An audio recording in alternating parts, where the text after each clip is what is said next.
Hello and welcome to this week's episode of Back to the Features with me, Ciaran Bartlett, and Maw Bartlett. Maw Bartlett is here, up the hoods. It's been a long time coming. You were saying there, our Sheila came down and did your Our Sheila came down and did my makeup because of this wonderful occasion. the production values Big through the roof special today. occasion for 2026. My first showing on this It is. podcast. It is your debut on Back It to the is, Features.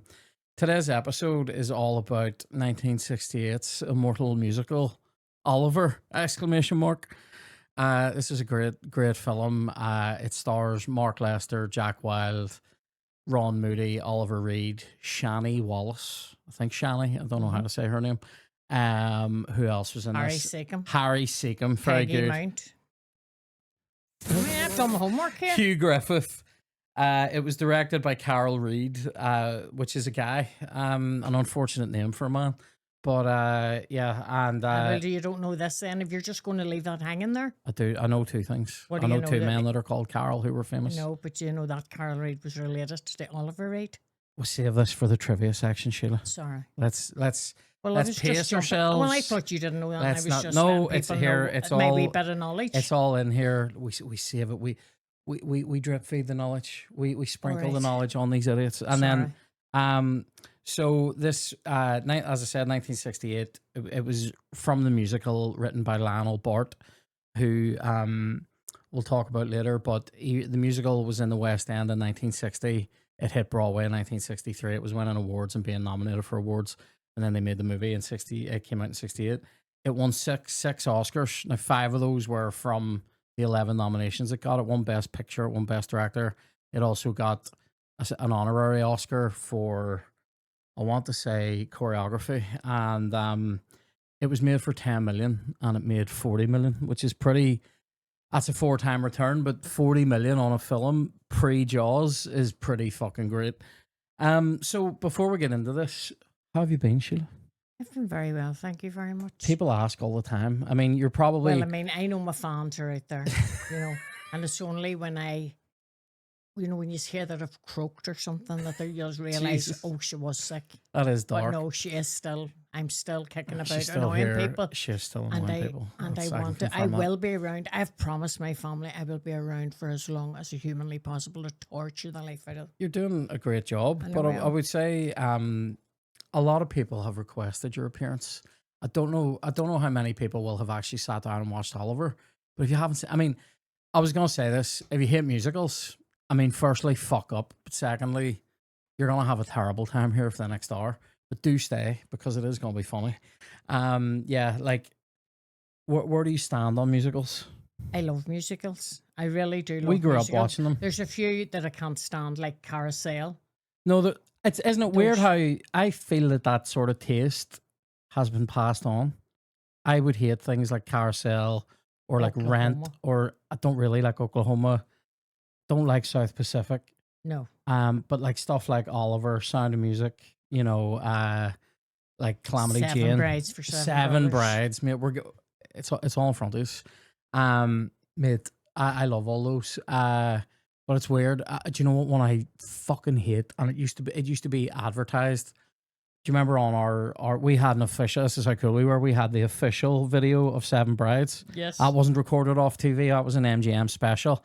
And in the common attractions at the start, you could watch trailers. And they had a trailer for North by Northwest, and they had a trailer for some other shit with Stuart Granger in it. And then one of the trailers was a musical, and it was that Meet Me in St. Louis. Oh my God, that's the worst. Fucking Judy Garland, get out of my life. I know she was a massive star. No. I don't even really like Wizard of Oz anymore. Because it's so fucking weird and it stresses me out a lot. There's so many bits of Wizard of Oz that I fucking hate. Like I like all the shit.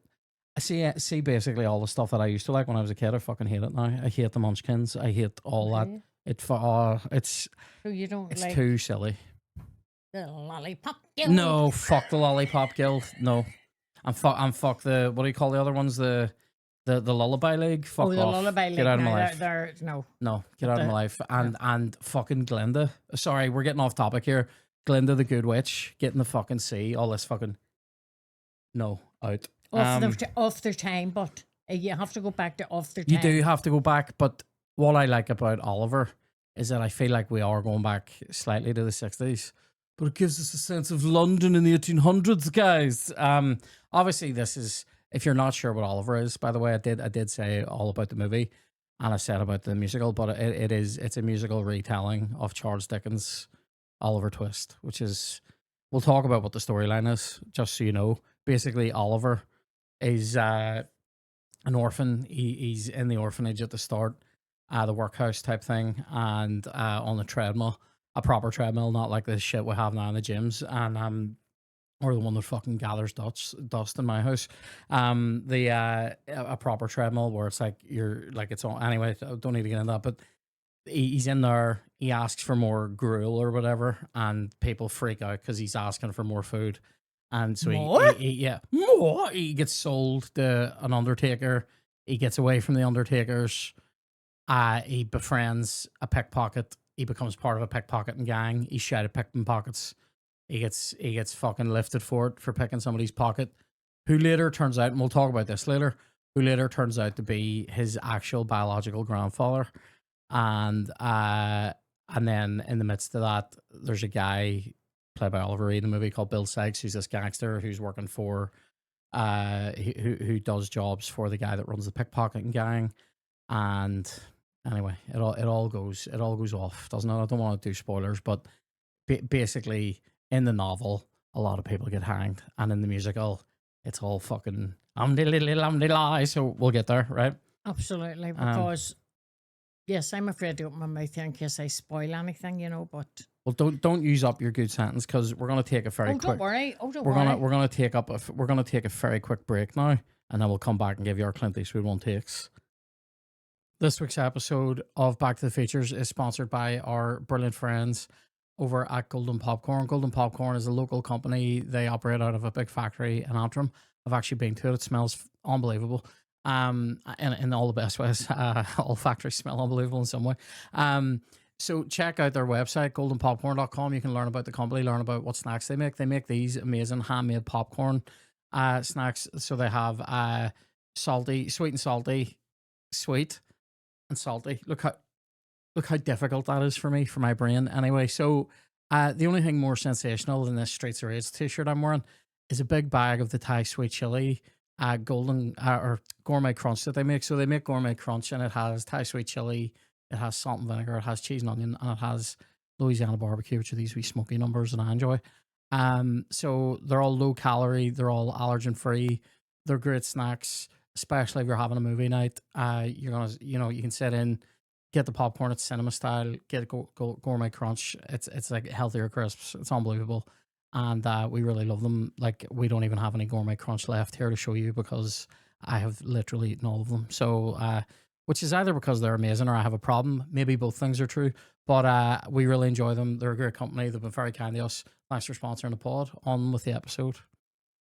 Okie dokie. So we're back with our Clint Eastwood one take. Now, I'll do mine, and because I've got two, as I always do. So I would say this is the only film ever that has made me like London. I've never seen another movie set in London that has made me want to go there, but Oliver always made me want to go there because it looks like a fun time. I disagree. Right, give us your one take. I didn't know this. This is the one take on this film. If somebody said to me, "What is Oliver about?" and I've watched it in detail, by the way, this film is about child exploitation, murder, theft, prostitution, violence, domestic violence, and drunkenness, all covered with song and dance. That's a fucking great one, mate.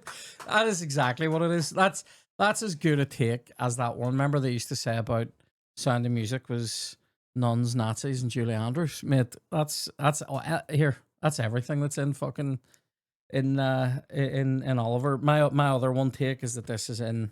I'd put this into my top four. This is fourth in my list of great musicals. It comes behind at number 3, Sound of Music. At number 2, Seven Brides for Seven Brothers. At number 1, Calamity Jane. This is number 4 in my list of all timers. And as I was saying, if you hate musicals, I don't even know what to say to you. There are some musicals that I loathe because people, when it's when people spontaneously burst into song and dance. I do find that to be stressful sometimes, but there's some films and some theater shows do it really well where you can feel it coming. You know, I Well, don't. I think at the Sound of Music when they're standing, going to kiss each other, and she starts singing "Somewhere in My Youth or Childhood." I hate that Get one. a life. I hate Get that a one. life. Do you know what? Oliver doesn't really. Oliver. Do you know what? Oliver has. It doesn't have a lot of bad songs. It does have one or two that I would say are in my Climb Every Mountain from Yeah. Sound of Music, where I go, I'm fast forwarding this bollocks.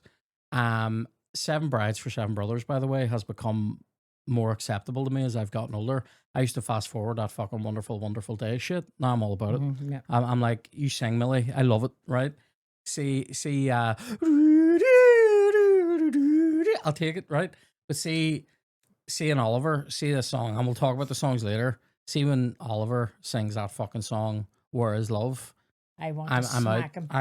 I would double foot slide tackle him. I was never a bully. I don't believe I ever bullied anyone, but I would bully Oliver Twist in this movie. Like, I think you know that you probably would. You know where you would be? Trounce him, bounce him. That's one. pick him up and bounce him. Right, Mate. right. That's You the mind one. yourself, Oliver. You're getting fucking fed cockroaches. What I didn't watching the movie in detail, rather than just for entertainment, you know, Yeah. trying to pick out things. Yeah, you're He's trying to- actually the child that plays it, that Mark Lester. He's Yeah. the most annoying child. He's a wee dick. When you look at there was 84 boys in that. Yeah. Just as a bit of trivia that I just happened to count. You're sprinkling it. You're parmesan on it. Yeah. Right, so 84 boys. I'm sure there was somebody that was far, far better than him. Yeah. See when that dopey look on his face when he's supposed to be awestruck or afraid. It's the same look. And you want, I'm afraid if somebody like Harry Seacombe was grabbing me by the ear at the size I was, you'd be afraid. You'd be shitting yourself. Yeah, He's going like this here. I know, mate. It's Charlie Bucket face. It's one face. Anyway, let's move on now. So can I just say one thing? Yeah. It is all about London. Yep. But I have never seen a crowd of butchers, a crowd of policemen, No. ministers all dancing down the street. I think I have maybe never seen butchers delivering to McCartney's with a meat all passing over their heads and going on like a scene. I think at certain times of the year you might see that, but I would say in London, depending on what time of day it is, I think you might see people prancing around the streets like this. But it is pretty mental. But it does show you the life of London at the time. It does. I'll give it that. It gives you. Do you know one thing it doesn't show you? To be fair, diversity. I mean, it's. I think it's safe to say this is a fucking strictly white cast, which is a bit fucking mental for London in the 1800s. Would have been fucking as diverse as it is now. But anyway, that's a problem probably from the 60s. But anyway, watch history. Let's do it. So this is when we talk about when did you first see this film? How often do you watch it? What are your memories of watching it? So for me, I just remember being shown it as a child. We had it on tape. And you know what I enjoyed about our tapes? And I have said this before. Our labels in the house were always good. Somebody would have put effort into doing a label. And I know the label for this had that exclamation mark on it. And it was drawn like a triangle and a big thick circle. So I always remember that. But yeah, I watched this. I watched this a lot when I was a kid. Like, I would have thrown this on. Do you know what I would say? It's a great movie to watch when you were off school sick. Because it goes on for about 2 or 3. It's like 2.5 hours. You just fire it on. You fucking lie there on the sofa. It was great. So every time he wanted to see Oliver, you pulled a sickie. That's what you're thinking. I did used to pull a sickie for a bit. I wouldn't have known that. I think sometimes you did know, but I also think sometimes you were. I think I hoodwinked you a few times. I faked mumps. No, I'm only joking. That was real. But look, you all faked. You all faked it. Did everybody? I heard. Who pulled the most though? Our Aidan and our Fiona plotting one day. You tell you have a sore stomach, and I'll say I have a sore throat. Here's the issue, right? The issue with a sore throat. If you try to fake, this is like First Wheeler's Day Off. If you try to fake out with a sore throat, you better have toothbrushed it because the first thing that gets said is "Let me see it." Mm-hmm. And you knew if you heard the phrase, "Oh, it is red and it looks all a wee bit swollen," you're sitting there going, "That's it, no maths for me today," right? Whereas a stomach. I used to go. I generally went with a stomach thing because I did have a wee funny tummy anyway, a wee smelly belly. But I would have. I think I didn't fake off much in primary, but I used to fake off probably quite a bit in I think you're secondary. quite a good faker about a whole lot of things in secondary. Sansa will not even go there. Fuck me. What a review. So, did you ever pull a sickie? You must have. Once I tried it and it didn't work. Once. I heard, honest to God, I was a good child. I never mitched. I never missed mitched. school. No. I never mitched. Well, That's true. I was too. Do I you know what heard- though? Why did you never mitch? Tell the truth. I know why I didn't. I was shit scared of getting caught. Yeah. Gee, God, I wonder where I inherited my fear of the world from. But yeah, I was fucking. I would have I'm been afraid shit. of my own shadow. I'll admit that. I'd have And I been probably passed it on to you and our girls. I'd have been. Thanks for not on to any of the other boys in the house. Sure. I passed that on to all my daughters, including you, Twink. I remember. I remember. You and I were in each other's company a lot because you were the youngest. I know. That's why I passed it on to you.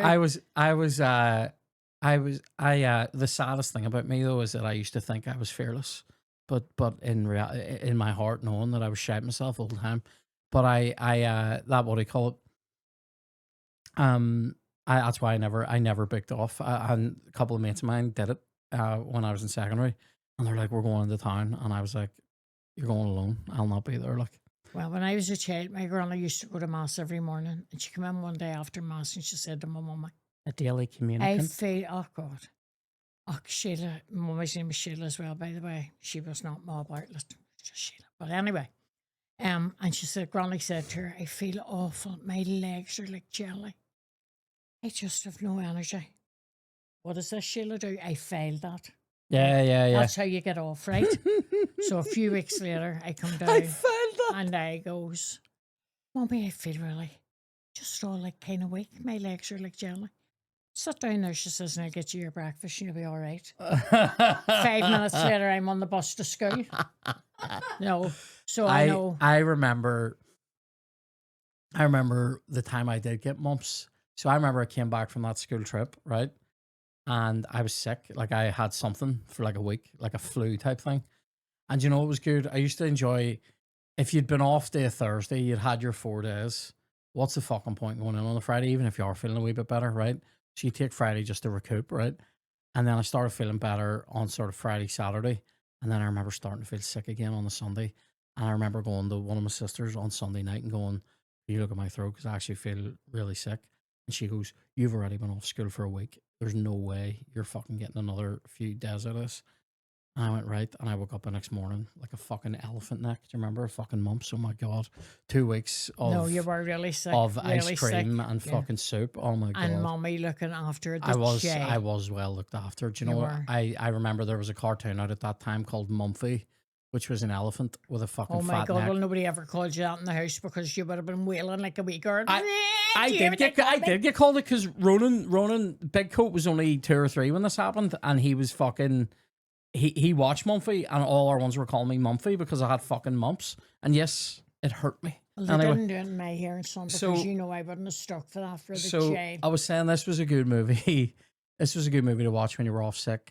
And another part of my watch history is that I watched it a lot because I was cast, Sheila, as you well remember, as the Artful Dodger in the Aquinas, Strauss and Grammar 1999 production of Oliver! Exclamation mark. Which was a fucking great time. It was an amazing It was a good show. production. I have to say, he's my son. But if he wasn't, he was still I was a amazing. good Dodger. He was amazing Dodger because he was only just the first year when you were cast in it, yeah? I was. just Yeah, went that's right. in the Yeah, second year. yeah, And the guy who was playing Fagin was the 6th year guy. yeah. And the two of them Matthew Bell. played that. They were, he was absolutely at the break.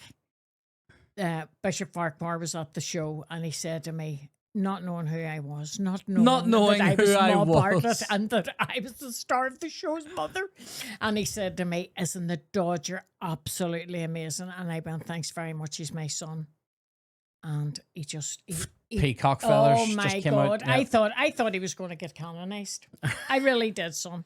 It's still a But no, possibility. you were brilliant. What's your watch history? When do you think you first saw this? Well, it came out 69, Six- so by the 68, time it yeah. would have been on tape, would have been Aye. into the 70s, Maybe You 80s know. even. maybe the 80s. when I was a very, very busy woman. I know, yeah. Very Did busy. you wouldn't have seen it in the cinema, you don't think? Oh, God, no. Right. Oh, no, I wouldn't have seen it in the cinema. No, look, you know, I hate the cinema. You do hate the cinema. I hate the cinema. As a child, Which we I would've don't went. understand. Why do you hate I don't know. it? Is it because you can't clean when you're in there? I can't clean. I can't. I get restless legs sitting. When I know I'm trapped, I feel trapped in the cinema, right? I used to go on, when I was a kid, we went on a Saturday morning to a kids show in the farm in Ardoyne, right? You went that to a cinema? that. It was. Right. It's not there anymore. Like all the cinemas are gone. I know. Do you remember? I remember Curly's. Their cinema screens used to be named after all the old. There was the Diamond and the Forum and Well, like there a you couple go. of other Yeah, ones. the Diamond, the Clonard. Yeah, the all Clonard. That was those. another one. Yeah. So went then. So we weren't cinema goers really. I always thought Dad was though, wasn't he? Well, like, you know, I saw that with Gabriel Wilson. I saw that with Oliver Wilson. Come on.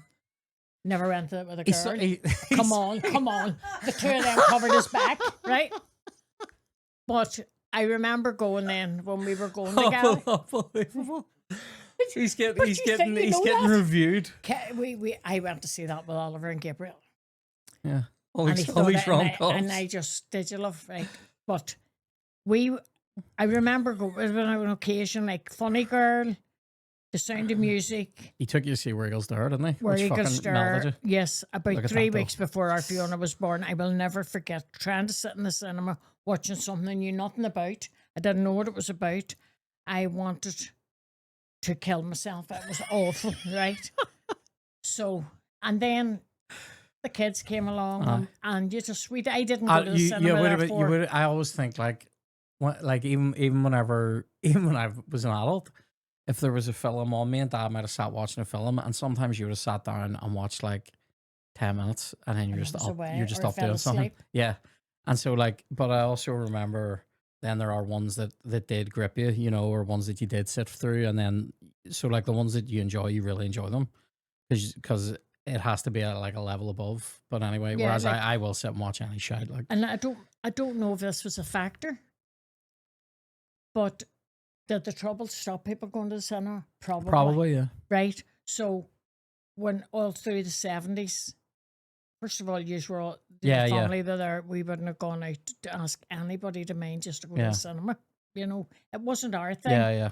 So now when I even go, I went like Christmas year ago to see, was it This a Wonderful Life down in the Avenue? Yeah. I wanted to run out. I did. There was a guy came in to vacuum and I was going to ask him, could I do it for him? Because it was awful. I felt I'm trapped and no, I'm sorry. So you think you saw this probably on tape just? Probably on tape with all you. Yeah. So that was, you know. Yeah. And then how many times a year do you watch it? I haven't watched this. I hadn't watched this. I definitely bought this on Amazon and watched it last year. So it's probably less than once a year. I bought it on for me. Amazon. It was on yesterday. Yeah. Like in Egypt, $7.99 or something. No. For it. Yeah. Tramps. Right. That's Bezos. Thought, you know what? £3. I'll buy it in HD. Yeah. I know nothing about HD or SD or anything else. So, HD, yes, I'll get that. Then I put it on, and there was music playing. The overture was playing. Yeah. The screen was as black as that. Oh, really? Wall, right? Sometimes it does do that shit. You have to come out of it and go back in. No, I did all that. Then I started going, was it because it's in HD? It's not showing me the picture. I've only got sound. Going on to Amazon trying to return the bloody thing, right? They're tramps for that as well. Well, I couldn't even find a place to return it, even though I read, how do I return this? Couldn't do it. Kevin came in and I went, how do I change my TV to HD? And he looked at me as if I wasn't wise, right? And he goes, what are you trying to do? I bought that movie and it's not working. It's HD and I can't even see the picture and I need to watch it for tomorrow. Go to our Ciaran's. And he just fast forwarded it and he says, there you go. So the overture plays over a black screen. That's so pretty shit. The intermission thing. That's pretty. That's weird that they have that in there. They should put up a picture that says something. Exactly. Just a picture of the poster. Yes, but see, they didn't. So I thought because I bought it in HD, that's where it made a mistake. Mental. So that's why I watched it in great detail yesterday. That's why I'm so up to date. Well, speaking of great detail, let's move on to our on IMDb Leavable. This is our trivia section. hit me with all the trivia that you've got. I want to start though with this because this God, you this go. this Oh, fucking yes, this 'cause it says horrifies me. podcast. No, but No, this you take over. Go ahead. fuck off. This horrifies me because I read about this a load of years ago.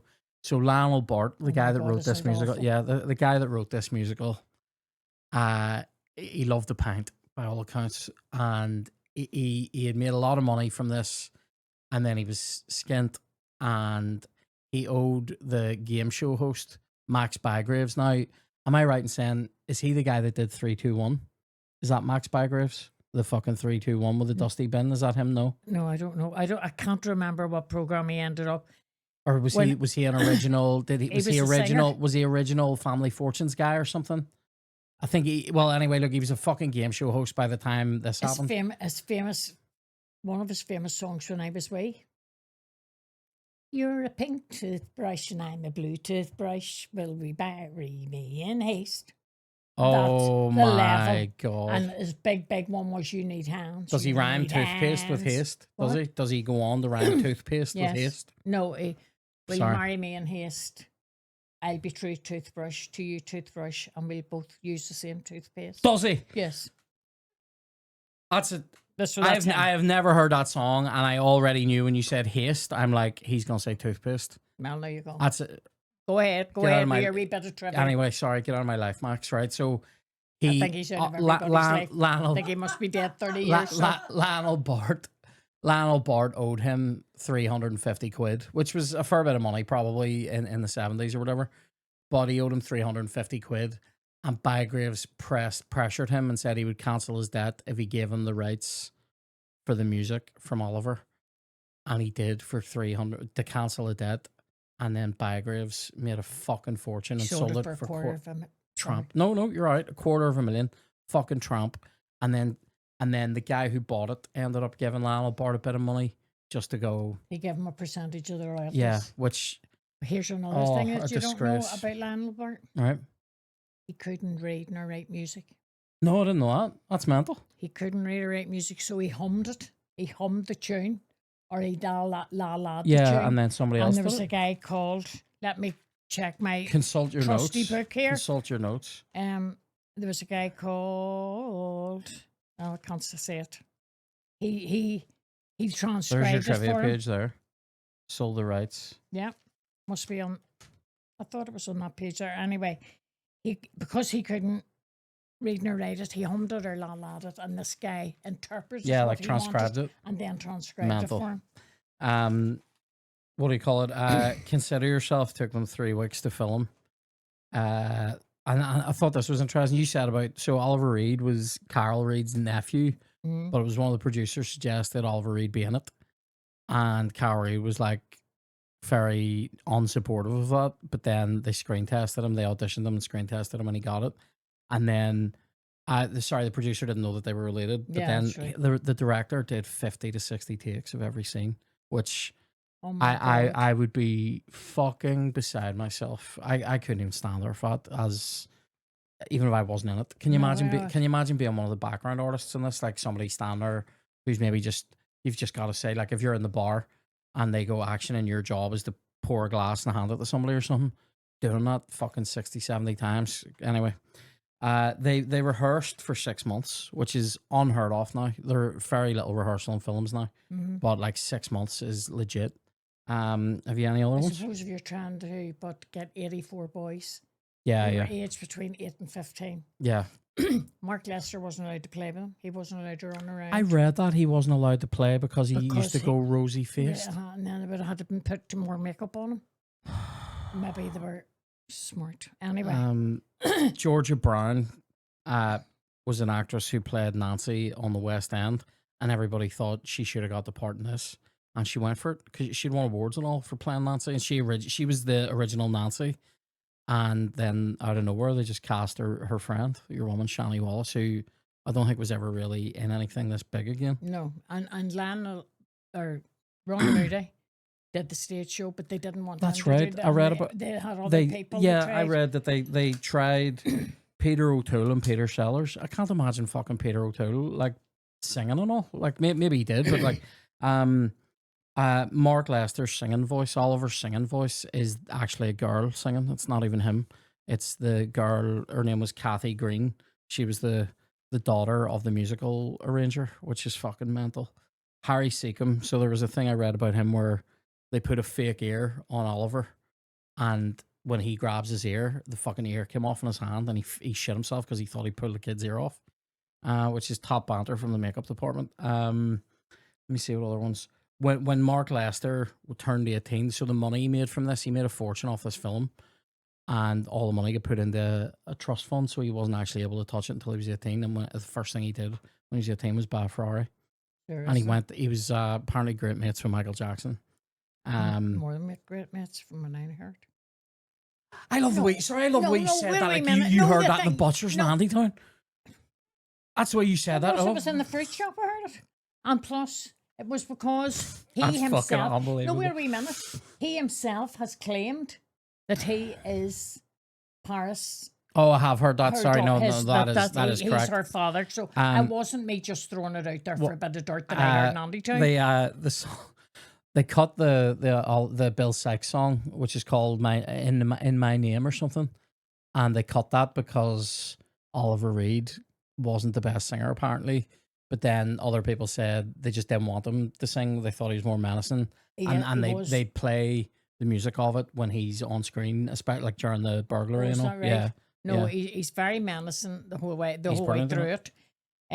Boy for Sale, that's him wandering through the town. By the way, it was all filmed in studio. None of it was outside. I didn't know it. Right, and there's part of it where Oliver is running away to London. Yeah.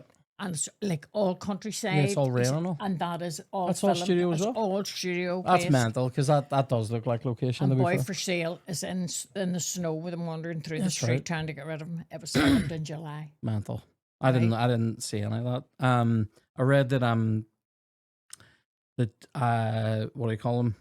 Davy Jones from the Monkees played Dodger. He originated Dodger in Broadway, so he was the first person to play Dodger in America. Before the Monkees were big. And sorry, go ahead. Sorry, did you also know that Jack Wilde was in the original West End show as just one of the boys? No, I didn't know that. By the time they came to make the film, he was old enough to be the Dodger. No, I didn't know that either. I'd say I've done my homework. I knew where I was coming. Did you read that Richard Burton and Elizabeth Taylor were considered for Fagin not Fagin, Bill Sykes and Nancy? And it would never have worked. No, because I mean, Richard Burton could definitely do the menace, and he could sing because he sang in some shows, and he like shows that did well in America. He sang, but I can't imagine that. Nobody wants Taylor. Nobody wants no, and you also can't imagine. You don't want to watch a scene where Richard Burton crowbars her to death. Do you know what I mean? Like you don't want that. I would. I had crowbar her to death myself. I also saw one of my last ones then that I saw was that they were all terrified of Oliver Reed. All the boys and Nancy were shitting themselves around him just because he stayed in character. He's very menacing. Yeah. And see, there's the bit where he's dangerous, gets the wee boy he puts Oliver through the window. House. Yeah. See when he opens that letterbox, you just see his eyes, the eyes, and then you just see the mouth. Yeah. He played it to perfection. Yeah. But he was a scary character. That's what I'm saying. Behind all the music and the dancing, yeah, it's really dark. It's actually a dark. They do lighten it though, because as I said earlier, in the book, Fagin and Dodger get fucking hanged with a load of the pickpockets. Oh, is that right? Yeah, and they're based on a real. The character in the Dickens book is based on a real Jewish pickpocket gang runner. Who did get fucking hanged with a load of the boys that were working for him. I think that one of the songs too, when you really, really see that, just you saying Jewish there, see when he sings, when Ron Moody sings, I'm reviewing the situation. That is very, it's kind of, the other famous films like that, kind of music in them, or what, like Fiddler on the Roof. Yes. Yeah, it has you that. You can see that. I think that's part of the character and part of the music as well. Yeah. The music has that kind of like like Eastern European vibe in his songs. But Nancy singing that song where she, you know. Yeah, whereas when she sings, sorry, it's very well, she sings in papa, but it's like an oompa band. It's that fucking Yes, and that it's very Saxon type music. You know? yeah, and it's. But her dancing around, she keeps glancing over at Oliver Reed. That you know she's terrified of him. Yeah. But so that part of it is played. Yeah, really you well. Know, as I said, it's a really dark movie. Yep. The subject matter's very dark. And then they make it good crack. Yeah. What have you any other trivia before we move on? Of course I have, sure. Of course I have. Give us your best Let one. me see my best one.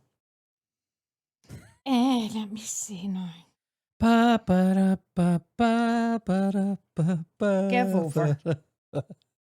Yes. See to make that child, Oliver, cry. I read about that. They onioned him. Cut up onions. Because he couldn't cry. I mean, he couldn't act his way out of a paper bag. No, he is actually shy. We're going to talk about him. I wonder, did somebody know him? Do you know what I would say? Do you know what? We'll save us. Right. We'll save us for our Razzie reel. Okay. So let's move on to our Oscar clips. This is your favorite parts. Now, I've sort of written down a couple of things here that aren't really scenes per se. So like, what are we talking about? Like your favorite bits. So like, so for me, my favorite parts in this are like Ron Moody, Oliver Reed, Jack Wilde. The three of them are fucking brilliant. And then the songs, like Consider Yourself is probably one of the best songs in any musical ever, and it gives a sense, and sorry, in the film, it does give a sense of the scale of London and a sense of the possibilities and all the people and all the different shit going on and all that, and I think it is brilliant. Can't believe it took them 3 weeks to shoot it, but it is fucking brilliant. So that's probably one of my favorite bits. I like some of the other songs. You know, I'd Do Anything, that whole scene. The scene reviewing the situation with Fagin, going through picking out all the wee things he's going to take with him, and then he decides to stay. And then I love him. Papa's great going in, and do you know we have leads picked out into exactly the same favorite songs? Really, yeah. And then that leads into the Papa stuff. Leads into Nancy trying to get Oliver away, and like get him back to the guy, the Brownlow, his granda. She tries to get him away, and then Bill basically catches her, and then you're he kills Nancy, and then you're into the last sort of 20 minutes is just fucking really fast, where it's like she gets killed, and then it's the whole town of London is chasing him basically. Yeah, and it's great. So what's the saddest songs? Have you thought of that? The saddest songs. I have 2 sad songs. Well, there's Where Is Love is pretty sad, and then there's the one that she sings, which I would also potentially fast forward As Long As He Needs Me. Yeah, that's mine. And It's a Fine Life, I think, is quite a sad That song. is actually a good shot. So I have the 2 of those. It's a Fine Life and because As Long As He Needs It's Me. a Fine Life.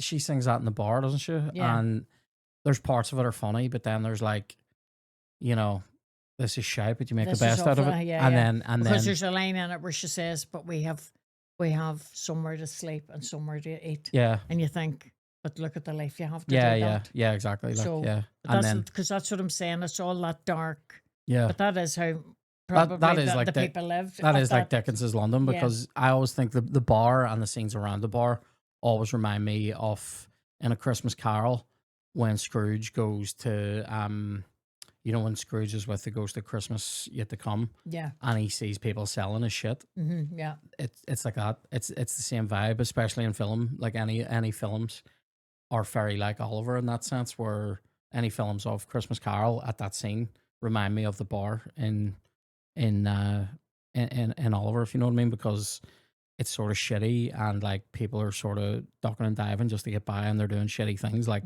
stealing stuff out of a dead guy's bedroom and selling saying his bed clothes are still warm, all that, and the way they laugh about it and all. But then, I mean, for me, the two best things actually in this film are the Artful Dodger, his performance, Jack Wilde's performance, and then Consider Yourself. Consider Yourself is just exactly what the best bit as well. Consider Yourself. It's the best bit. Consider Yourself. And the whole thing of London life, even though I said at the beginning, them all dancing around and prancing about and going on like that, they have to do that to make it all, but everybody coming and going, how busy London is. Yeah. But at that level, people have work. Yeah. But then you see all the all in Like the the fur. kids standing around and Yeah. poor, and the women standing washing Yeah, bottles. the That's wee, what they're yeah, doing for a the wee, living. the wee lads, like wee boys doing chimney sweeping and Yeah, stuff yeah, and getting yeah. burnt and all that. So yeah, so let's talk then about let's talk about. I'm sorry, I'd written in that you know, so that in the film there are some changes from the book and there's changes from the musical. So I think the changes they made from the theater show, getting rid of the Bill Sykes song, is a fucking good choice. They also get rid of a song between The Undertaker and his wife, which would have just fucking killed the Oh, pace of a yeah. film. And they also get rid of a song, I think, it's definitely between like Brownlow and somebody. And I think that it's just, you're better off just getting rid of those things. And then it's, you know, and then obviously getting rid of like Fagin and Dodger being hanged would kill No, the yeah, film. Like, yeah. so getting rid of all that. So let's talk about your least favorite things. I think I know what your number one will be on this list, but I have just written down, this is the Razzie reel. This is when we talk about shit that we just don't like or shit that we find hard to watch.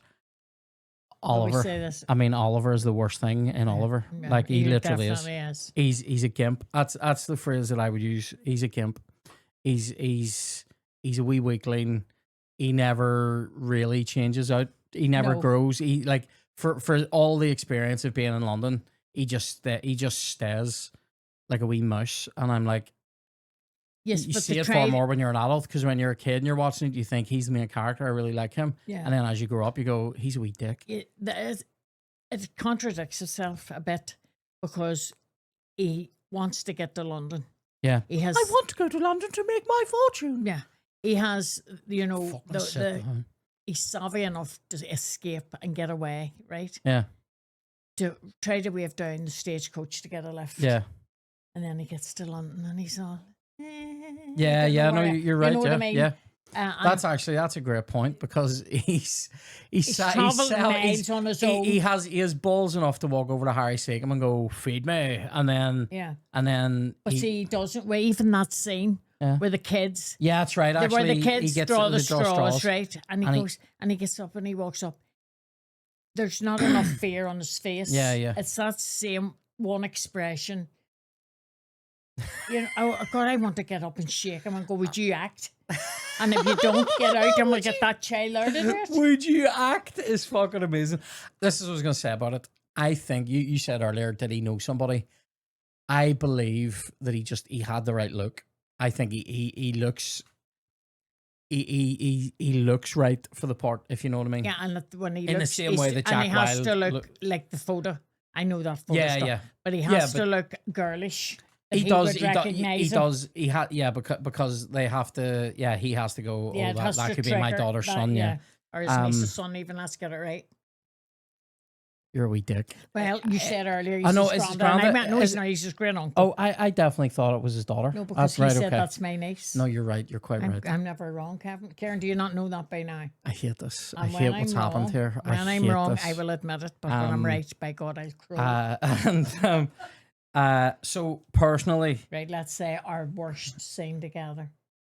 Our worst scene? Yeah, what's the scene you hate most? Oh, and shit. that whole thing. Oh, I know what I hate. Oh, no, give us it. I don't know. I personally do. I hate Where's Love. I hate that whole bit. No. But what's your worst scene? Is it Oliver prancing around Cherry Tree with in his wee suit? Is it? No, it's them singing. It's what? It's By the Roses. Oh, you don't like Who Will Buy? It goes on. I love that. And on and on. Well, I'm going to sing nearly all of it later. It is very long, but it's too long. Do you know what I hate in it? Sorry, I love the song until Oliver starts singing in it. I love that song until he starts. Mm-hmm. Was we? Oh, yeah, no. And he sings different words, like as if he is. Oh no, and no. I will give it. Oh, he's such a wee dick. I do hate As Long As He Needs Me. What's this? Not bad. Yeah, you can definitely say it. Oh no, fucking don't say that. I just read that. No, don't. Right, don't. Unbelievable. Well, do you know? No, we can't. No, we can't. I'll tell Chloe at the break and she can decide anyway. She'll tell me. Oh, go home, Mrs. That is funny. That is funny. I have a question. Yeah. I have a question, but I want to ask. And I'm being deadly serious. No, this is deadly serious. Do you think that Fagin, for all his nasty, his way of living, yeah, had a soft spot for Oliver. Truly No, he had. does. He does because It's he the way says there's parts of that where he looks at him, you know. it's because even- he knows the wee lad isn't of their world, but he's Yes, stuck in their but world, there's- and he says to him, But "Sure, there's a soft spot there, the way he looks out for him. yeah." The way he even looks at him, lay down, son, and go to sleep after he had caught him with Yeah, any other and kids would have got he beat. says to him at one point, "If you keep going the way you've started, you'll be the You'll be greatest man in the greatest world." man. Uh-huh, You know, yeah. so he does. That's what I just And I thought. think he does defend him from Bill Sykes as well, Yeah. and tries to help Nancy. You know, so he is. They definitely do try to land that. You know, the old phrase is the hooker with a heart of gold. Like he's a criminal, but he has a heart of gold. Like that's what people they do land that. But There was that so about Nancy as well. the bits that I don't like in it mostly involve Nancy. To be fair, I don't like As Long as He Needs Me, and because I think part of it is it's a good song and all, and she sings it well. So it's not that, it's not performance or anything. It's just like she's a fucking beaten woman. Like Bill Sykes is a bastard. Like, and this whole song is, it's all right. I'll just sit on. He'll change. No, see, And you're like, well, he fucking won't, will no, he? he won't. But see, And so you I have don't like it. sorry, No, well, sorry. I defend it because Where's this? she's going? living. No. She's living the life she's leading. Yeah. Right. He's the only one that shows her any kind of. She is falling for him rather than the other way around, that is true. right? Yeah. And when she stands at the end of the bed and goes, "Don't you love me?" and he screams, I know. "Don't I love you?" I know. It didn't answer the Well, question. I'm gonna perform Right. that line later because I Right, say well, that all you the do time in that. this house. Right. So, Well, that's okay. So, did you? that's domestic. I don't want to know about. But anyway, no. But I think that song is. See, it's one of the saddest songs It is because sad. it's. I'm down and I'm out, and I know, he but treats that's- me like a piece But of dirt. that's why I don't like it. That's why I just go zip on the next thing. No, but I think it tells you who Nancy is. I know, but I don't like her. She sweet God, nobody's going allowed- to convince you. No, and then I don't hate, again, I don't hate this next bit for anything other than it's grim. Her actual murder melts me because it's so dark and so grim. Like I go, Well, could he have beaten her and she stays alive? I mean, no, could he have shot her? Because he had the gun. He put the gun. that'd Now, be wait a more wee humane, minute. wouldn't it? No. Nancy, I'm not going to crowbar you to death. Take this bullet. Hold on. Take this 1800s bullet and die slow of poisoning because it might not kill you. Well, with the force. I wasn't looking at it like that, son. I was thinking a bullet in the head. It doesn't matter if it's 1800 or two, you know. Nancy, now. come here. Give us behind your ear there, and we'll do this quick and quiet. I think the thing was. Let me put this he cushion had against your the neck. Gun. He said to Oliver, "You know what will happen if you don't do this." So he had the gun in his hand. He had the gun with him. Yet when he got to the bottom of those steps, he beat her to death. It's more murderous. It's It more is. personal. It's horrible. Yeah. Psychologically, Bill Sykes isn't great. But it also so- shows you sorry and it's fit of temper. Because then he steps back and goes, "What have I done?" I know, yeah. Right. We're gonna do these lines. That's okay. The fact that Oliver is Brownlow's great nephew, Thank is quite a stretch, and it has always been a stretch. It's just a stretch of the imagination for me that I don't love. And then But like, last thing that I have here, Noah Claypole, oh my the God. guy in the fucking Undertakers. See that bit when he goes to get Harry Seacombe to come around and see what's wrong with Oliver. Him dancing down the See street. the way oh my God. It is one of, I swear to God, you could probably just Or YouTube Sheila this, said to type me- in Sheila was Noah watching that yesterday and she Claypole, goes, Oliver Twist. That's See the that worst scene? scene in that. See that scene? See him the way, he's pretending to be cold and see the way he moves. It is the most fucking Ridiculous. annoying thing you've ever seen in your life. It is so annoying. One Do you have of the- anything else you don't like? Yeah, no, but I've something that I do like, that Harry Seacombe, Right. when Harry Seacombe goes to speak to Mr. Brownlow Mhm. with the chain, Yeah. right? The chain. It's the necklace Oliver's of, mother died in the workhouse. Yeah. Right. Oh, there's a brilliant line. Oh, but I'll keep that Yeah. for brilliant lines. Yeah. There's a line. There's couple of good lines, but he's saying to him, "But it was my wife. My wife had it." He Yeah, that's said, right. He gave it if to his you wife, had that's that, why didn't you give that to the authorities? And it would have been able to prove Who she was. who Yeah. he was. And he said it was his wife did it. And Yeah. he goes, "But you're in charge of your wife Yeah. in the eyes of the law." And And then what is his he line? says, if that is the eye eye, the law, then the law's an is ass. a ass. Yeah. And he also says, and the law is a bachelor. A bachelor, yeah. Which is brilliant. I think it's brilliant. Mate, Charles Dickens, seen you as shit. Anything else you don't like in there that we need to quickly rattle off? I think we've covered Right. just Shall we move on to our best lines then? absolutely. Wonder quotes. So my favorite line in the whole movie is the Bill Sykes line that you mentioned there. So Nancy goes, "Bill, you do love me, don't you?" And he goes, and he sits up in bed. So she's been fucking at him. He's trying to fucking sleep, and she's at him, and he goes, she's at him. She's trying to give him his breakfast. "There's a bit in it." She's at him, right? Were you fucking with it, right? And she's going, Bill, this and Bill that, made your breakfast, and he's going, "Nancy, I am trying to sleep," right? And then she goes, "Bill, you do love me, don't you?" And he sits up in the bed and goes, "Of course I do. I live with you, don't I?" And I'm like, and she smiles as if she's got I know. the best, rubber stamp of and his love. what he might as well have said is, "Of course I do. I love you so much. I'm gonna crowbar your face into a pulp." Like, I mean, do you know what I mean? Anyway, just watch yourself. and fucking, I love when he shouts after his dog all the time. Bullseye, come here. Oh, I love it. I love the voice. He's a menacing bastard. Jack Dawkins, better known to me more intimate friends as the Artful Dodger. Love it. Still got it.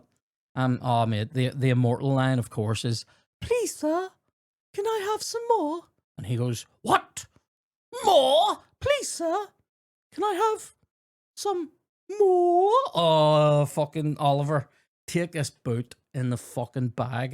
Mate, I can't abide him. Go ahead. Any of your other favorite he lines? says, "Who is he?" And he goes, "His mother came to us destitute." Came to us destitute. Do you want me to act it? Are you act it? No, I can't act it. No. You must give me Seacom. Give me Harry Seacom. No, Harry Seacom. No. Well, I'm not doing it. Everyone wants to hear you trying to do a London accent. That's why you're here. Sure, can't do. I did one the other day, and I was doing Go on, an give us- Australian one. And Sheila says, "What part of America is that?" What from?" other lines have you? I'll do Seacom, but what other lines have you got? No, he says, "Sir, his go mother on, came do to it. us destitute, Say it in the voice. Go on. Do you want me to do it first, and then you can? brings a child into the world, takes Yeah. one look at him, and promptly dies." But you have to act it. But it's Mr. Bumble. I know, just act it. I acted Nancy. Oh, I could have acted Nancy better. You do that line, and then I'll do Nancy. Mother comes to us destitute. Brings a child into the world, takes one, looks at him, and promptly dies. That's not bad. That sounds like Harry Seacom was flipping in Parliament. But anyway, Nancy. Here What have not. I said to Nancy? Well, what about another classic?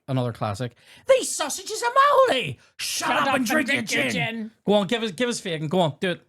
Give me shut up and drink your gin. These sausages are mouldy. Shut up and drink your gin. That's not bad.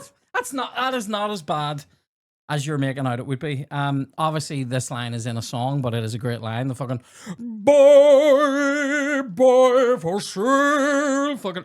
Can I just do a shout out, by the way? See the lad who played Mr. Bumble in our school show, Patrick Smith, if you're watching. Great actor. This guy, he also played Tevier in our Fiddler on the Roof.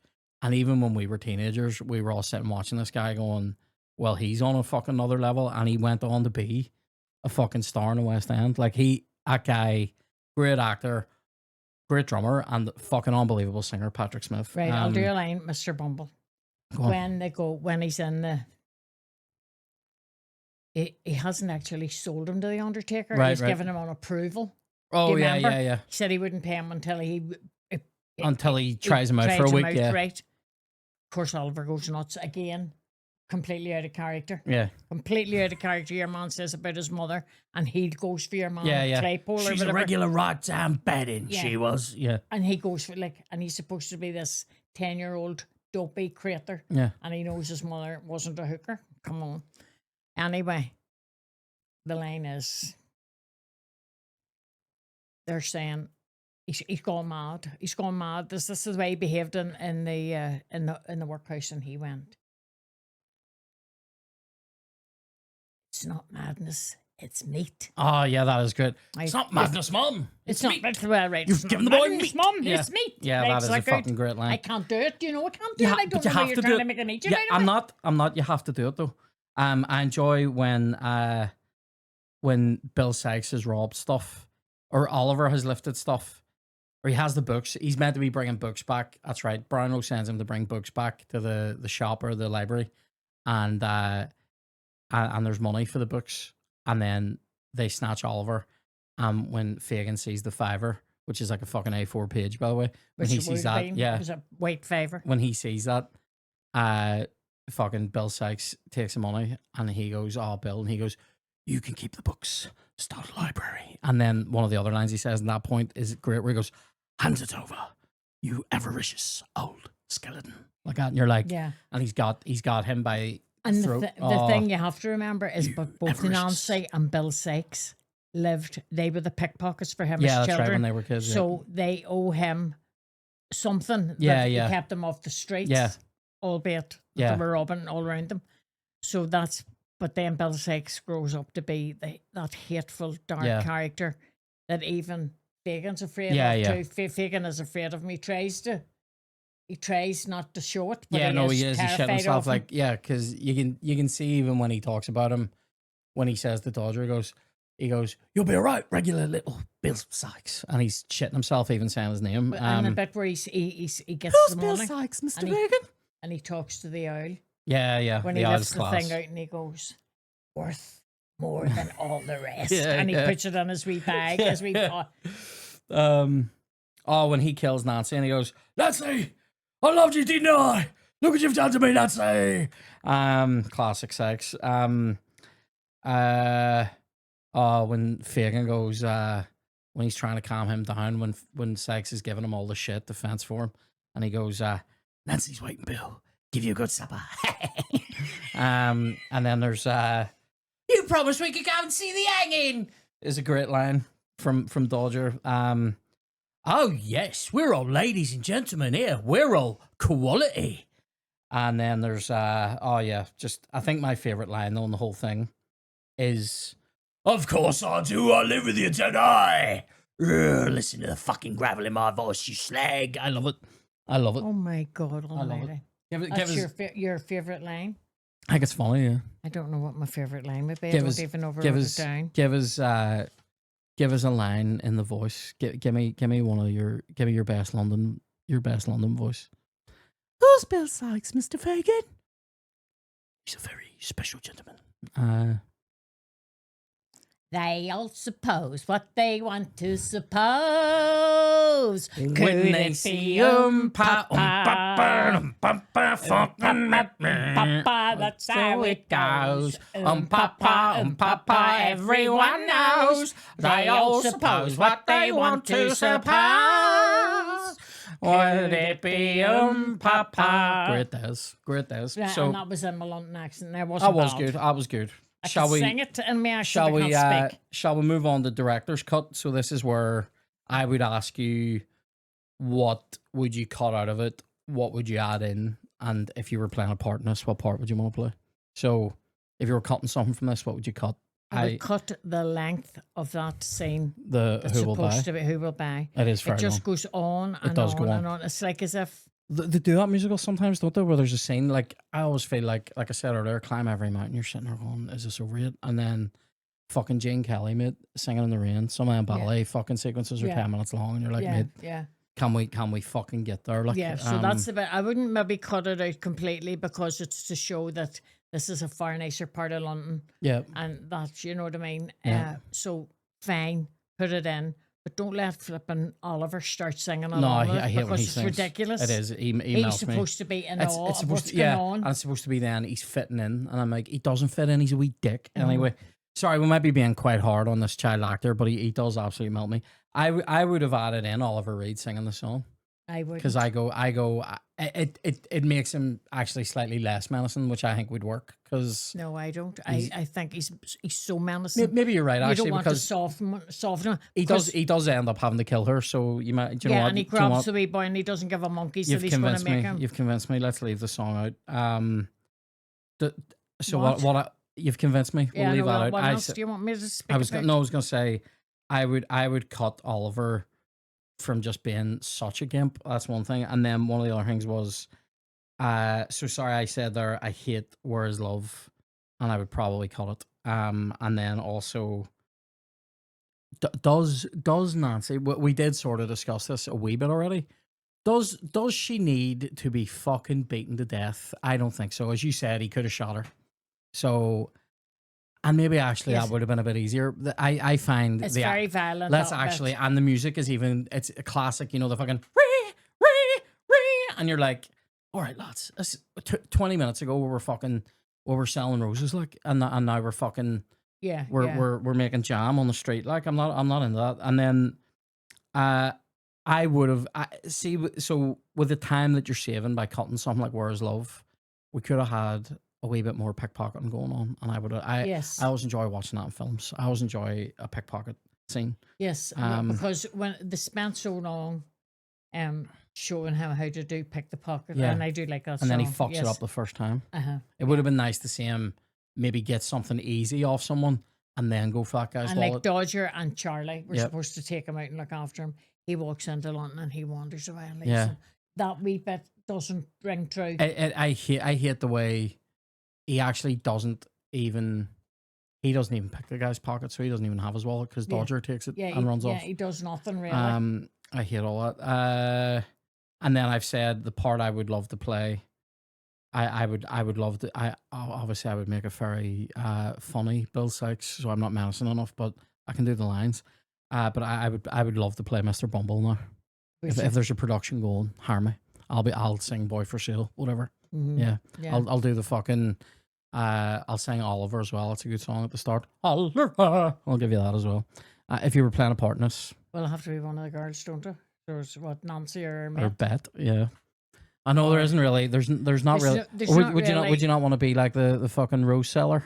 Oh, wait, sure, don't even want to. Who? I know. No. Who will buy? We're getting there. These Oh, sweet red the roses. music's coming. The music's coming. So are Nancy or Bet? If you're picking one, I think if I was younger and had a figure Nancy had, I could sing. no, You know, here standing in the back, you I could could sing absolutely it, sing. but I could not do Standing in the Papa, back. Right. It's fucking amazing. Papa, I'd be like, you know, the So you one. can still mop while you're doing it. I Yeah. could do that, Yeah. yes.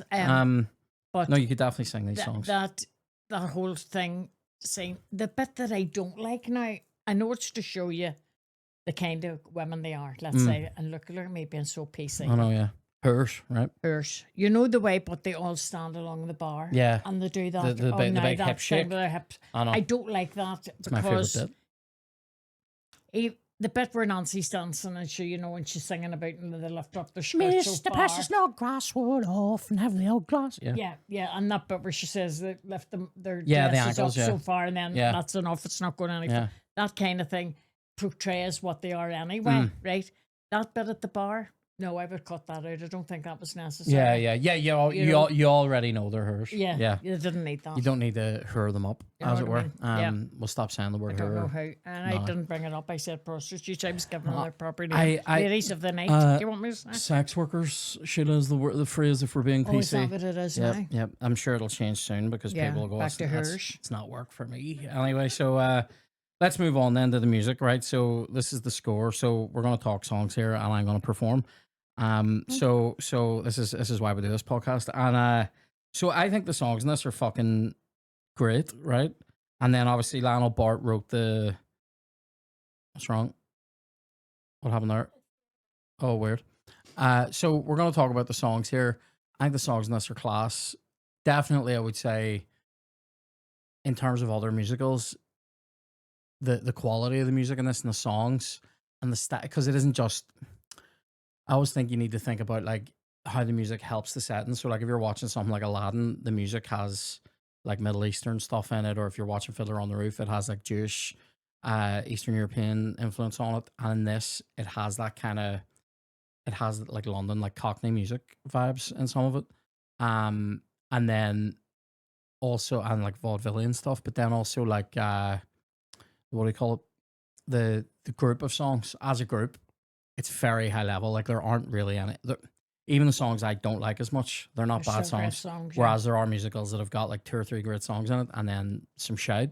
There isn't really any shit in this, like actual, like this is a shit song. There isn't really any of that. But the overture and stuff like that is great as well. You get all the wee pieces of the music at the start, and that's all by Lionel Bart as well. So I'm just going to give you some of this. Obviously, Food, Glorious Food is the first song, isn't it? So that's a great song. When they're all the wee hungry Can I say orphan that- boys that- are singing this about sounds it. awful. Hot Because sausage this is, and and this mustard. this is not me being, what's the word? Can't wait. Can't wait for this. See, hearing them all singing, the wee boys, and they're all London. Yep. It's very, very difficult to make out what they're saying. It is. Yesterday, I put an. Did you I subtitle will us? say, at Sheila's behest. Right, okay. You I put subtitled on, and I The lyrics are actually brilliant. went. The lyrics are brilliant, but you don't hear. That is true, Like, because what is a it's so high. saveloy? Do you know? Saveloy is like a cut of meat, isn't it? It is a sausage. Right, okay. I had to look it up this morning because I thought it was a wee fish, Right, okay. right? Like, you know, like a pilchard I've- kind yeah, of thing. I've but always it's a wee enjoyed- small sausage. I've always enjoyed the bit in that where they rhyme mustard and custard, because there's a scene in Extras where some theater director and his daughter, and the daughter is she goes to sing it, and she goes custard, and he turns around and goes custard, and she sings it again. He goes custard, and it's fucking so funny, like, because he's just correcting her note. But yeah, I remember, I know some of the words of this because we did the show, so the words are in the script. What's the word that rhyme with image? But we picked it out yesterday, and I forgot to write it down. There's a word, and then but because the rhyme is quite difficult in it. Yeah. To fit the words into the music is quite difficult.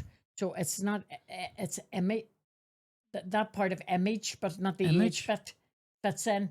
Oh, They weird. go and that fits with what they're saying. I can't remember. I can't now. remember it either, to be fair. But But I do enjoy that song, and I enjoy the vibe of it, and them all being wee starvos, and the end of it's great. But you're right, it goes so high at the end.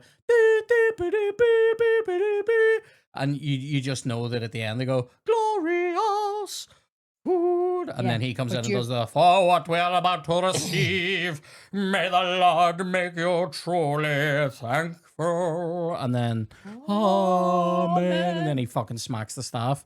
And then they eat. I do hate that they eat to the that fucking that's melts not me. good. Yeah, That's just one of those things. But but that's the only thing about the song is great, and the words are amazing. yeah, no, but you're you right. lose them. You can't in hear the them because they're so chorus. high. Yeah.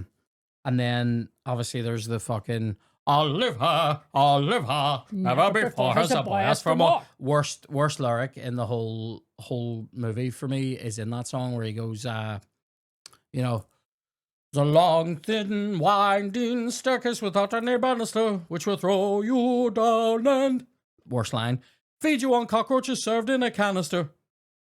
You're gonna feed him cockroaches in a canister? What? That's just a rhyme with banister, Yeah. which is dog shit. And then obviously we move on to consider yourself at home. Consider yourself part of the furniture. Yeah, fucking. There isn't a lot to spare. Who cares? Whatever we got, we share. Fucking great song. Pick a Pocket or Two, great song. Yeah. Fucking. Or Kevin actually played Fagin. I just remembered in Sure he did. when he was a teacher. They had some teachers in their show in their school, and Kev played Fagin. Yeah, fucking. I remember he had a nightmare. He knew all the songs, but he had a fucking nightmare remembering the lines. Do you remember? Fucking, he was reading it all the time. He was like all those tables as well. He knew the tune. He just didn't know the words. Hey. And then, yeah, Pick a Pocket or Two. So that's You gotta pick a pocket or two, boy. yeah. You gotta pick a pocket pocket or two.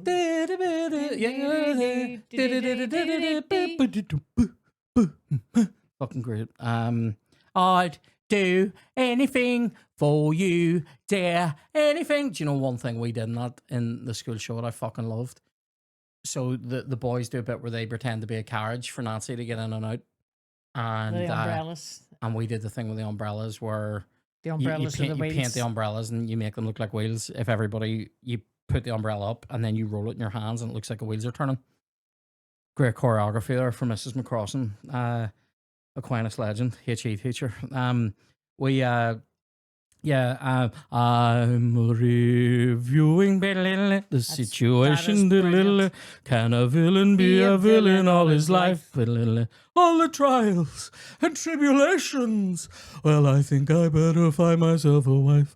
For a wife would cook and sew for me and comfort me and go for me. Fucking brilliant, right? Oh mate, we're doing it. So we'll do. Do you know what I'm finishing on? Who will buy? Because I know you hate it. So it's a fine life, she does a thing in that I generally hate in musicals. You know, when they do like a wee spoken word line, when she goes, "Happy husband, happy wife, happy wife," a wee spoken bit. And it's a fine, fine life. I don't know where I'm finding all this nasty energy in me, but it's such as me. But such as me, but it's not just me. It's a fine, fine life. Yeah. Such as me. It's a fine, fine life. So she knows what Yeah. she is. She knows she's a her. Anyway, and then we have already done. And Papa, what about Cheerio, but be back soon? Oh, a wee military vibe song, wee marching song. Yeah. How I miss you. And then you go, be back soon. Be back soon. Fucking great. And then we're into it. This is the longest fucking song of all time. Oh my God. It's right. I have a story from our production as well. Oh, okay. So here, we'll perform it, and then I'll tell you the story. So the performance is, Who will buy? Give us it. Who will buy this wonderful morning? Oh no, that's not the start of it though. You've hurt my feelings, or oh my God. Let's go back to the start, shall we? What's the first line? Who will buy my sweet red roses? Two blooms for a penny. Keep back going. Buy my sweet red roses, two blooms for keep it going. A penny. Do it again. Who will buy my sweet red roses, two blooms for a penny? And then someone comes in with any milk today, mistress. Right. So during and then it kicks in the end of it. Who will buy this wonderful morning? I'm so high, I swear I could fly. Right. Me oh my, I don't want to lose it. So what am I to do to keep the sky so blue? There must be someone who will buy. Right. Unbelievable. I felt like I was in London in the 1800s there, but the story from our thing that I will never forget. So there was a lad I was mates with. He was a few years older than me in school called Ryan, and he was playing he was playing the guy who was mates with Brownlow in our production of this, and me and him were sitting there, and we were friends because we were both into like heavy music and stuff, right? So we were sitting talking, and one of the girls has to come in and sing the what do you call it line? The third line, will you buy any milk today, mistress? Any milk, right? And God help her, every time she went to say milk, it went milk today, milk, because it was right on the point of her voice cracking into falsetto, which is that's hard, and they're not going to change the key for one person. And I remember him and that girl, they did not like each other at all. Like, they used to fucking scream at each other, right? And whatever. And maybe it was because they did like each other, right? But anyway, but that's for another day. I know, right? Sorry, Ryan, I'm outing you there, right? But it was right. They didn't like each other, and I remember. So we're sitting in rehearsals, and she's doing the any milk, right? And over her doing that, he just goes "Murr," like a cow, mate. Oh my God, one of the fucking greatest moments. One of the greatest moments in my life. I would say our production that went well. I know that whenever we did Fiddler on the Roof, I fucked things up massively. There was during so we did like a dress rehearsal, which went and first and second years came and watched, and I was sitting in the library. So you had to go when you weren't backstage. If you weren't on in the next scene, you had to go and sit in the library, and then the scene before your scene, someone would come and get you, and nobody came and got me, and I'm sitting going, I feel like this is a long time, but maybe there's been a delay, right? And I'm meant to be on stage here, but nobody's come to get me. And eventually I fucking walk around, and the drama teacher, Mr. Devlin, is purple, and he's ready to fucking stab me in the face. And this was on Fiddler, like, and he goes, get on there, right? And I go on stage, and my two mates are on stage. And I meant to have this is a bar scene, and I meant to have already been there. And I'm going, nobody fucking came to get me. I've been sitting in the library forever, and he's going, you should be aware of how long that's. And I'm going, fucking why have the system of people come to get me if nobody What comes year right were now? you in now? Third year? Fourth by year, then? fourth year, right. So now he was getting cheeky. See, when he was in first and second When I was year, first year, I was he taking star. I was taking notes in second year. I was giving Are them in those fourth year. pictures Right? you still up in that school? Absolutely. And There you go. And so we went round, and I go on, and I literally remember in Russian accents, my two mates are improvising with each other, and they're talking about nothing.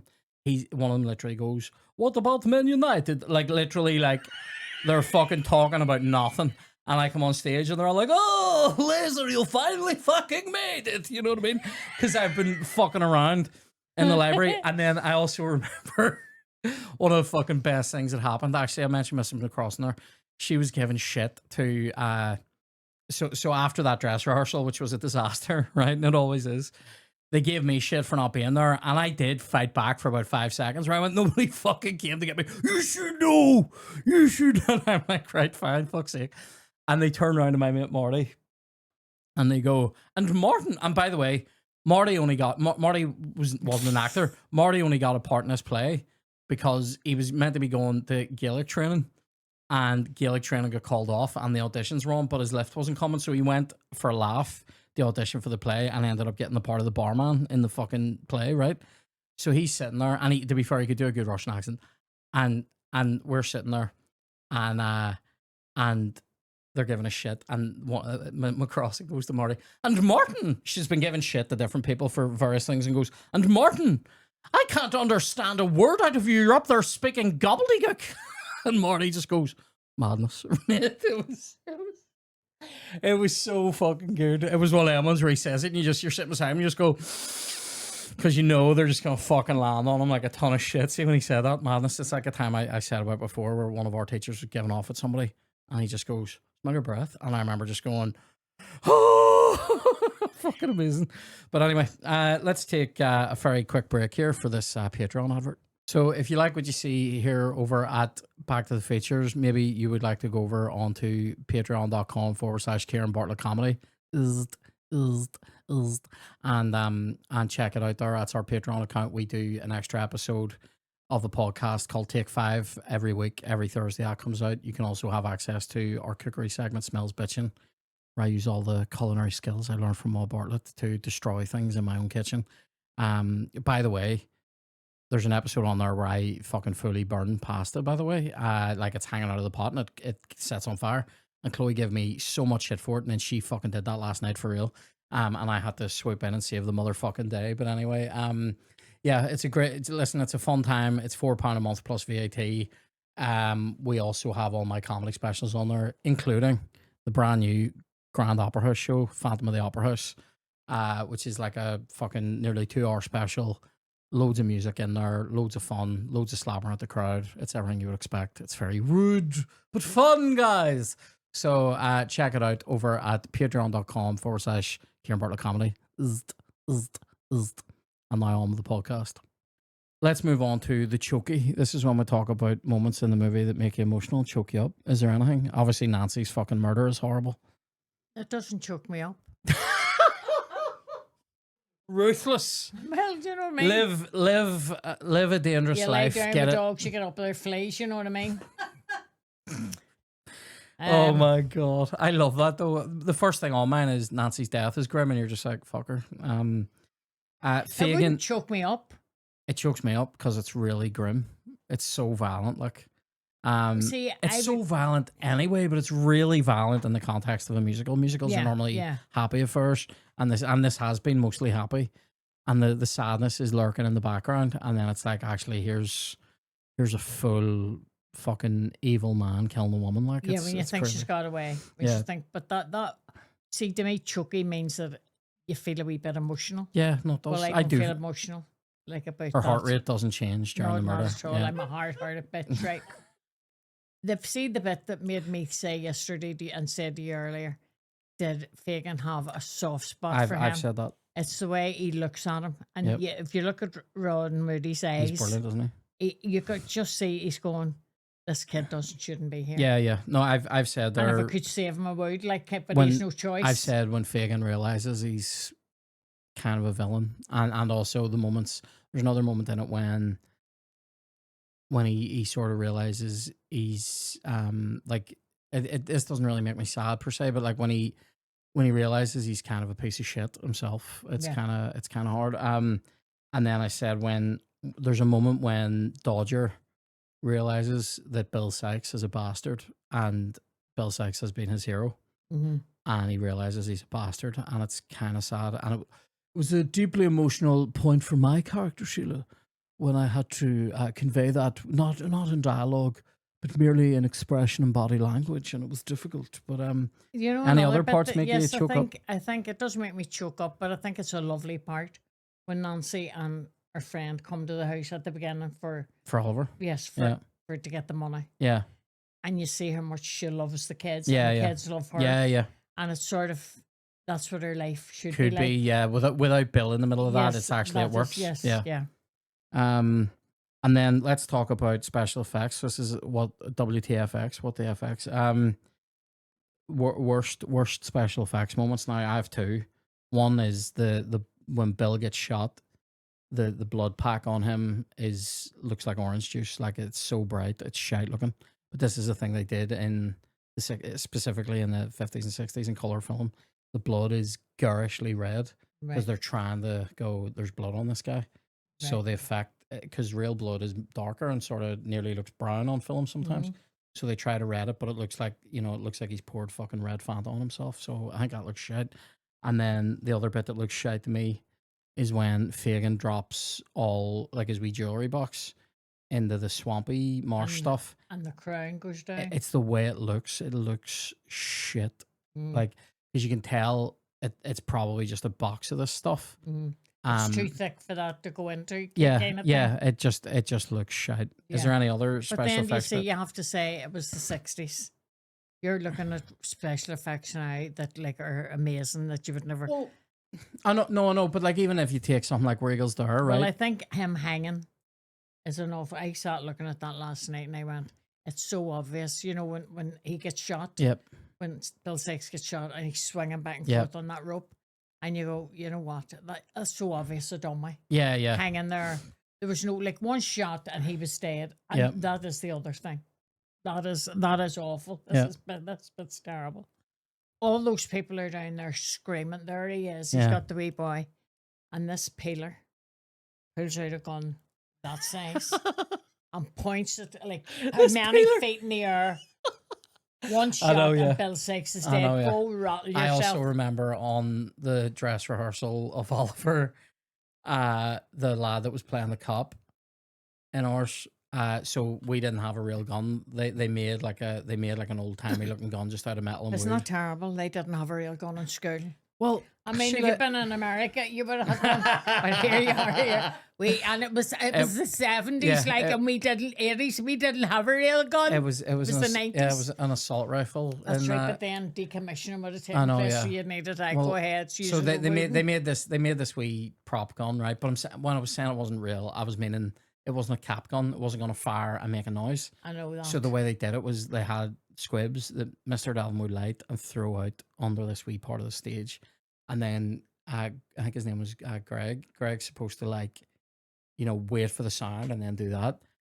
And Mr. Dalvin during the dress rehearsal he lights it, and I'm standing beside him because I'm waiting to go on, and I'm watching him do it, and he takes the lighter out and he lights it and he throws it under. And it's the classic damp squib, like it doesn't go off. And Greg's Very standing there dumb. forever, and the music's holding on a, and he's just standing there like this. And Bill Sykes Nothing happens. is going, sort of waiting to die here, lads. And then it's like, fuck. And then he lights it, throws another one under, and then it fucking goes off really, really loud, and it scared the fuck out of people because speaking of squibs, by the way, and scaring the fuck out of people, do you remember taking me to the Lyric when you were at Queen's to watch Shadow of a Gunman? Oh my God, I'll never the forget O'Casey that. play. Oh my God. Or that's was it Shadow? scary. No, not Shadow of a No. Gunman. Juno and the Pegcock, Ciaran and right? Pegcock. So it's, again, another play that starts off with, here's, things are shit, but we're getting through it with banter, and there's a lot of crack, and it's all very fun. Then you start realizing actually there's a bit of an underbelly here. It's the Irish Civil War and all that, or whatever, the Civil War or the War of Independence, right? Mm. And it's all a bit fucking hairy, right? And then they fucking shoot this guy as an informer. But normally what they do in the play is the curtain drops or the lights drop, and then you hear the bang, and then it comes back, and this guy's dead. But in this version, they took him out, put him up against the wall, and fucking hold the gun to the back of his head, and then the squib went off, and it was loud as fuck.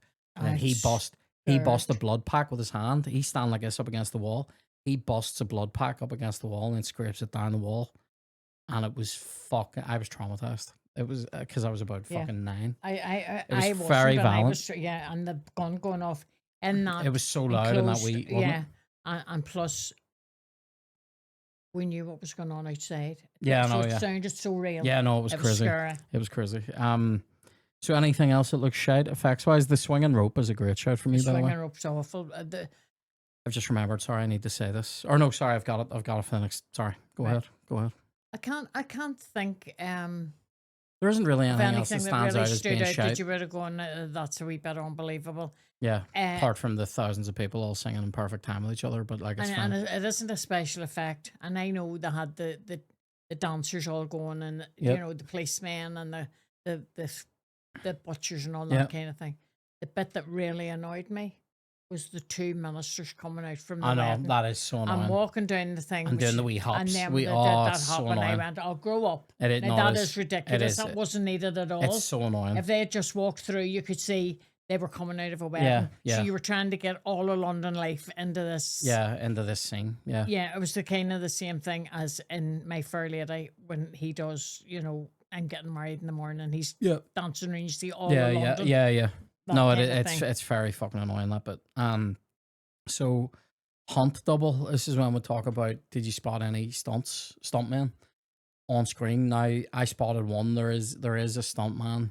You when you see him a couple of times during the Bill Sykes chase. It's Oliver Reed's body double, but you actually see his face pretty clearly. Like so that's probably the only time. And then obviously at the end you can tell that isn't him hanging there. Yeah, like it's a bad looking dummy of him. It is awful. Yeah, especially in HD. It's not actually a double, and obviously they did have to use the children more than once than being in the. But there's one wee boy who stands out in the group in the poorhouse in the workhouse, right? He has real blonde hair, though they've tried to dull it down. Yeah.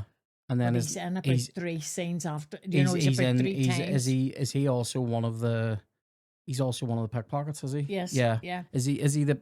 And I think is he the pickpocket that jumps down and locks the door? Is it him? I think because I think he's in the orphanage too. There's a kid. That one kid is in about 3 scenes, but you wouldn't say it except it's her. It's made him stand out. He's very recognizable. Yes. And so I thought, well, you know, they didn't have to have him there. Yeah. The other thing I'm just thinking this is too, and that's only coming to me now. There's no girls in it. No, that's true. Yeah. If they want you to believe that Nancy. Yeah. They're all that's boys. only coming to me now. No, that's true. Because the girls would have been maybe segregated, maybe not. But there's no sign of any poor wee girls. No, that's true. Oh, that's true. That's a great shout. I know it is. So credits roll. I don't know if you looked this up. Because I probably didn't send you this, but this is like the roles you would least want to tell your family you were playing based on the character's name, right? You know, like I've been casting things where I've been called like Fat Alan, and you're like, cheers, lads. I'll tell my family about that. I'm in TV. What's your part? Fat Alan, right? So the 2 that I got were, and this guy, by the way, is second only to Oliver as top gimp in this film. Flute playing man in tree. Played by John Haywood. That's the name of his character. Oh my God. Do you know the guy? It's in The Who Will Buy, and he's up in the fucking tree, and he just does a wee. Or is it Consider Yourself? It's in one of those big ones where you're in London and everyone's there, and he's up in the tree going, and he has like the most annoying face. You just want to punch him hard in the face. You didn't tell me to look at the roles. And oh no, sorry. And then there's one called Urchin, and that's played by Pamela Carrington-Coote. I don't know which name they're. Gets your name in it. I know. Well, see, the ones that annoy me anyway is Best Boy Grip. What the hell does that mean? Well, that's a guy in the crew though. That's not a role. Bloody know. Best Boy Grip. The grips are the guys that do stuff with the cables. Oh my God. And such things. Anyway. Well, you didn't tell me to look at the things. I was too busy looking at other things. I think I respect all crew members because I'm sound that way. So here, Hit me up then. Well, I would probably. We move on to any other business now. They Which probably is, would have if I had been in it, as I am now, right? yeah. Fat old lady washing bottles, Sheila Bartlett. There you go, right? That's unbelievable because the descriptions of fat and old is like something that people would write in a script. They just write that and go, fat old lady, and you go, that's not nice. Well, I was watching. Call her Sheila and just give her the name. One step away. I was watching the rugby on Saturday. Mm-hmm. I nearly missed, but anyway, it doesn't matter that I missed the Irish. The next one was Fiji. Right. And the people were all out in their national dress right. doing a haka. I think it was right. a haka. But it was far longer than the haka they would do for New Zealand. The All Blacks, yeah. They're in national dress. Right. Some of the women must have been 30 stone. Right. I kid you not. And Luke and Aoife were there, and I went, I would love to be standing beside her. Somebody would say, see that wee thin woman standing beside her. That's what I would have wanted to be in. Unbelievable. So fat old lady washing a bottle, but then beside fatter older lady washing a bottle. Yeah, so there you go. Well, any other business. So I've told a lot of stories, to be fair, already about school shows I was in, but I did want to tell one other one. So I think I told on another podcast about the time when in Fiddler on the Roof, when I forgot a line where in the middle of the song where everybody literally turns around and goes, and I just don't say it because someone has gobbed in the bottom of my cup and I'm looking at it. So I broke character. But yeah, the other school play story that I wanted to raise was in P7. I missed the auditions for our Leavers, our play that was our Christmas play in P7. So if you remember, I don't know what. One of the days you were letting on to be sick, you missed it. Probably fucking was as well. Forgot. Forgot the so I could stay in the house and watch Oliver and listen to Bon Jovi. So I in P7 back in my day, once you did your 11 plus, you did fuck all for the rest of the year, right? And so I missed our auditions for our play. Now our plays, our school wouldn't have paid for rights to anything the way like our secondary school paid to put on Oliver, right? Because you have to buy the rights and whatever, right?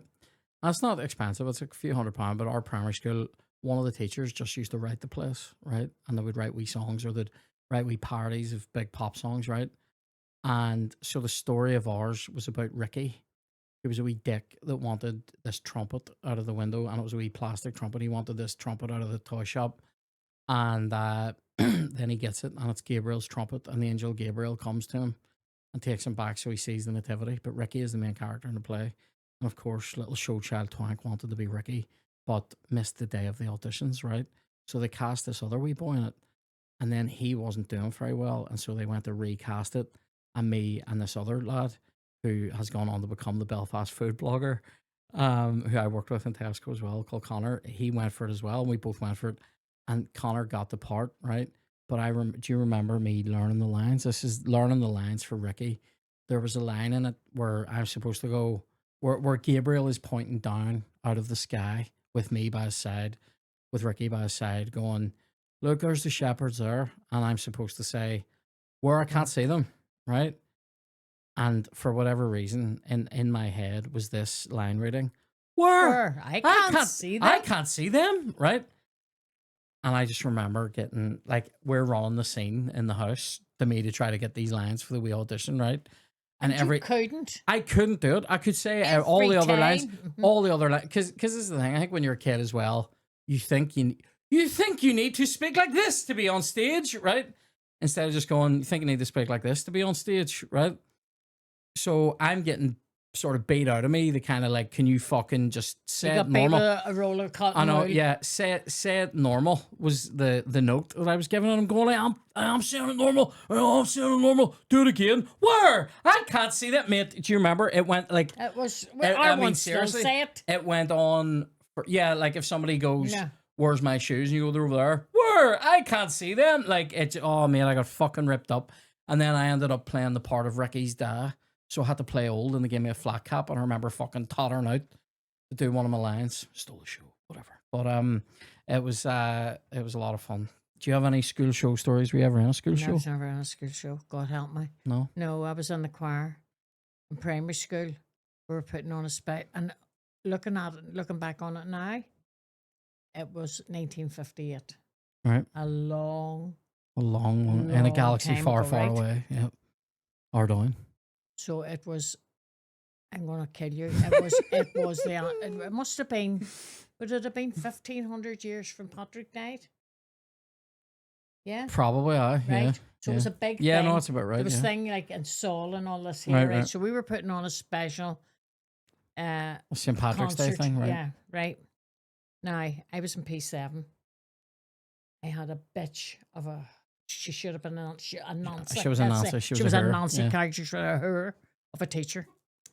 You can call And it her wasn't just- Mom Alone, right? You can It's say her just name. oh my God, she I mean, was I know a her name, hateful yeah. bitch, right? And not just to me, every child she ever taught, she was a bitch.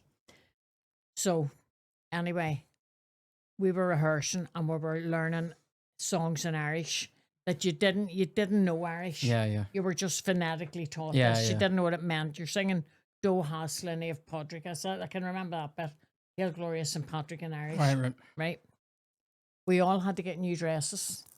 So my mummy took me down, bought me all the material. Oh my God, it was the most beautiful dress ever she made me.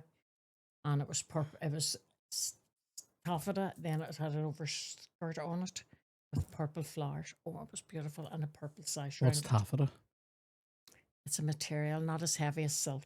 Right. Not okay. as heavy as satin. Right. It's a cheaper version. Right. Okay. So, couldn't wait for this show. One day we were doing the rehearsals, and it was a hut that was up at the back of the school. It was between the jail and St. Malachy's College. Right, That's where right. it was. I'm sitting there, and I felt so sick, right? Right. But there was, you weren't telling us, so I bet you were sick. Yeah. Right.